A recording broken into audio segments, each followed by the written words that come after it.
So in this video, we will look at the generate schedule feature of the app. This is one of my favorite features, and it basically sets up the complete tournament in one flow and in just a few minutes.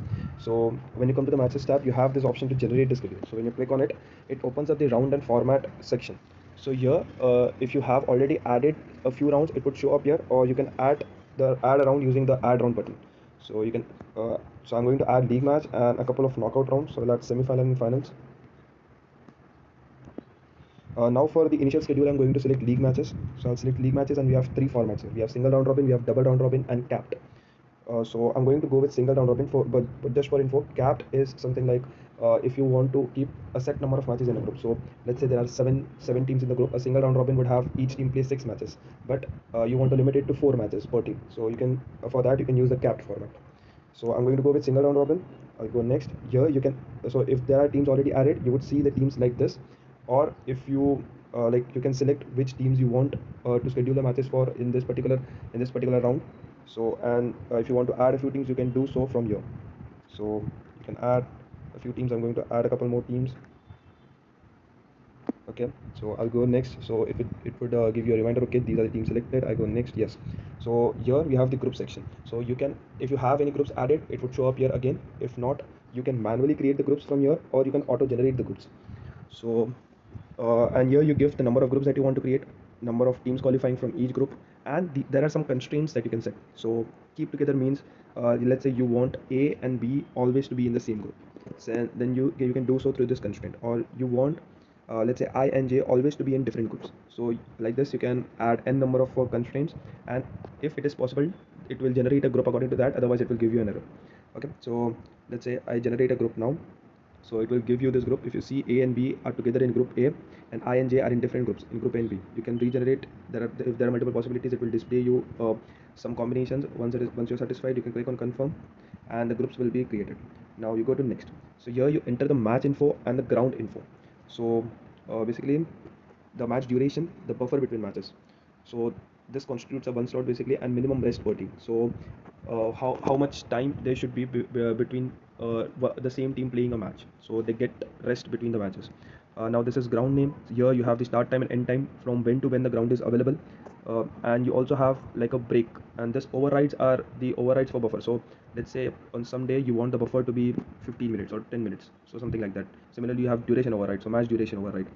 You have these info tabs where you can understand what this basically means. Then we have a break system. So if a ground is not available for some specific time, or you don't want matches scheduled in a particular period, then you can set it from the break. So this could be basically lunch break or any other breaks where you don't want you don't want the matches to be the dinner break, maybe snacks break in the evening, something like that. So you can add multiple days like this. You can add multiple grounds based on whatever your format of the tournament is. If it is happening on multiple grounds on multiple days, you add the details here. So I'm going to first go with a single day tournament. The ground is available from 9 to 7 p.m, 9 a.m to 7 p.m, and there will be a lunch break kind of. So between 1 to 2 p.m there will be no matches. Okay, we have these details, and I click on next. So if you see, the whole schedule is basically created for us, and it also tells us that given the constraints, 2 matches cannot be placed. So it is not going to force its way. It is going to tell you, okay, this is not possible. You need to prepare a tournament in such a way that all matches can be placed. So 2 matches are remaining. So we go back. Either we have to increase the booking timings for our grounds. Either we need to add a new ground or add a new day, or we need to adjust match timings in a similar way. So example, if I go from 20 to 15, let's see if it places all the matches. So if you see here, we were able to place the matches. The matches are over by 6 p.m. if you are going through this format. So similarly, like if you're planning how many matches I can play, you can play around with the constraints here, and you can basically schedule your whole tournament. Then there are also some special constraints here. So let's say a particular team is only available on a day, like on, we have 6th of July, right? So let's say it is available on 6th only after 2 p.m. So team A is only available from 2 p.m till let's say 7 p.m. um, so it will basically handle that constraint. So if I go next, if you see, A has its matches only after 2 p.m. So first match of A is at 2 to 15, C versus A. So it also handles these special constraints. Then we also have ground eligibility. So we might have something like, okay, group A should only play at ground 1. So let's also actually do that.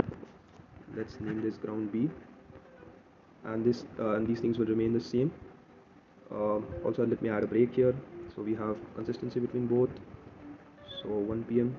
till 2 p.m. we also have a break here. Okay, we can, and then we say that group A should only play in ground A and group B should only play at ground B. So based on that, it will, okay, everything ready to go. Now we can increase the timings too. We can set it 25 as we have two grounds now.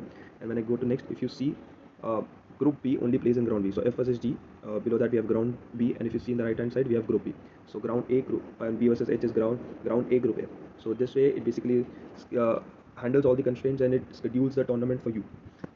And if you see on the top right corner, you also have a download button, so you can download the schedule as a PDF and review it, or maybe share it with your team members on your players and participants.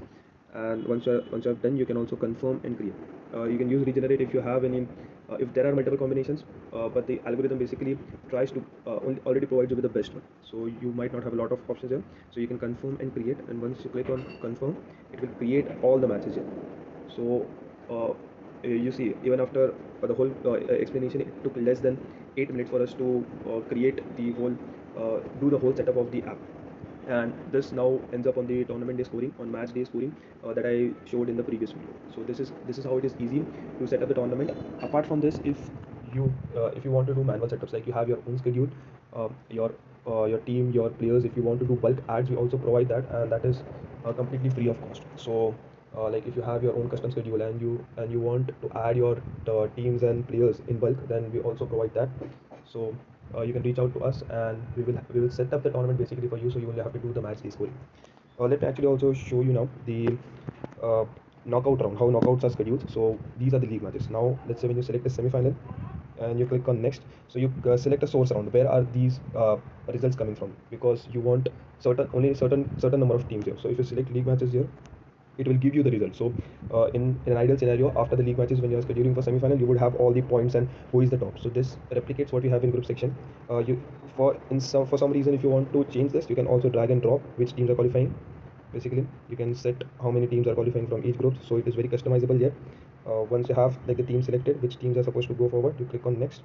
You have the same thing, so simply you just click on next, because the algorithm accounts for when the last match was played. So last match was played. If you click on next, it says that we cannot place these matches since we do not have the bandwidth for it. Okay, so we have to adjust something. So we'll adjust this to 7 p.m. on the second round. So if we go next, we still cannot place these matches. So let's increase the timing now till 9 p.m.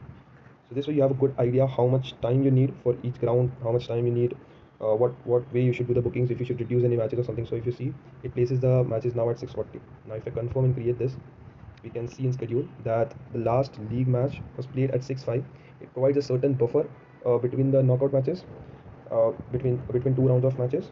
And you see the next match starts at 6:40 p.m. The semi-final starts at 6:40. A versus H is the last league match, and I versus F is the first semi-final round. Now if you want to schedule the final, you click on generated schedule, you click on final, you select semi-final as the source round, but it says that the matches have not been scored. So you need to first score the matches, because there has to be the winning teams needs to be decided, right?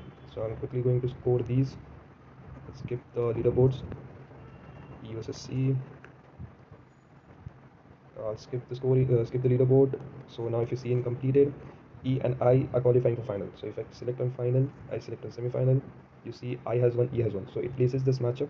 We click on next, we click on next, schedules this match, we click on confirm, create, yes. And if you see in upcoming, the final has been scheduled between I versus E. So it is this simple. Yep, this is it from my side. I'll see you in next video.